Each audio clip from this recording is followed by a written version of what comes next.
Anong tawag sa shampoo pag nabawasan ng isa? Ano? Siyam na lang.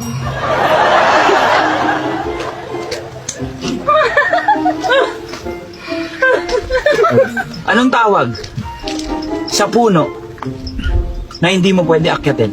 Ay, naku, mayan. Ano? Nakatumba. Tumukal ko.